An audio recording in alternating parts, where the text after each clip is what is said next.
The single most important thing a boss can do is focus on guidance, giving it, receiving it, and encouraging it. Kim Scott. Good morning, everyone, and happy Power Move Monday. Today, I'm going to talk to you about developing your staff. There's no better way to make power moves than to empower your staff. It doesn't matter if they're part-time students or full-time lifers. Giving staff a voice can go a long way to strengthen work culture and teamwork. Not to mention that keeping staff in the dark and untrained is no way to retain them. I just finished reading Radical Candor, How to Be a Kick-Ass Boss Without Losing Your Humanity by Kim Scott. The book is about giving good and sometimes impromptu feedback so that things don't fester, get awkward, or worse, become litigious. But the feedback has to come from a place of care and trust. Being radically candid is not permission to be a jerk. It is about being clear and not mean. The author calls this challenging directly. But what I want to focus on today is the section of the book that talks about growth trajectory. As managers and supervisors, we need to understand the growth trajectory of the people who report to us. If you want to retain good people, you need to do 3 things. 1. Understand their motivations and aspirations. This is what the author calls caring personally. Take time from your one-on-ones to discuss what motivates your staff and what inspires them. Why do they care about their work? What are their long-term ambitions? And how do their current situations fit into those future goals and plans? I would personally add, don't just listen to their responses. Make moves on their behalf.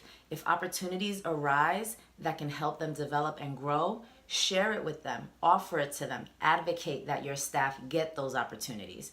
And stop complaining about how much money you don't have and find a little cash to develop your staff. Sending them on conferences, providing webinars, bringing in a trainer, something. Number 2 is have what is called skip level meetings.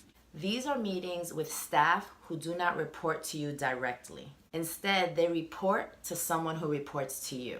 These are not secret gotcha meetings. You definitely don't have skip level meetings without discussions with your managers who are being skipped.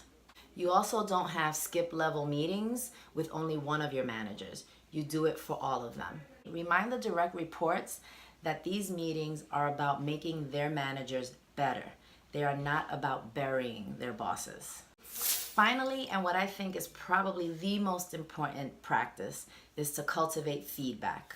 Whenever I host a Strengths Quest training with a team, I ask everyone to give themselves the mirror test. What are you bringing to the table, good or bad, that is making your team successful or flounder? If you think the challenges at work are because of everyone else but you, then you need to hold that mirror up to yourself a little longer. As a manager, you must role model a culture of feedback. Ask your staff, what can I do better? And if they tell you that everything is fine, push them to give you an answer and give you some sense of things that can go a little bit better if you as the manager did X. But remember, be ready for the feedback. Do not get defensive.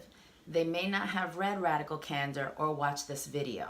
And when it's time for you to provide feedback, role model what that should look like and how that conversation should occur. I absolutely loved this book. It had an underlying message of an appreciation for people's strengths, and that's what I'm all about as a person, as a manager myself, and as a coach. So to summarize, developing your staff is a huge power move. Understand their motivations and aspirations. Invite a high level of honest, radically candid feedback. And finally, cultivate feedback, especially constructive criticism of you, the manager. I recommend that you read this book if you do want to become a better manager, a better supervisor, and potentially even a better employee and team member. #PowerMoveMonday, #solutions, not resolutions. You got this.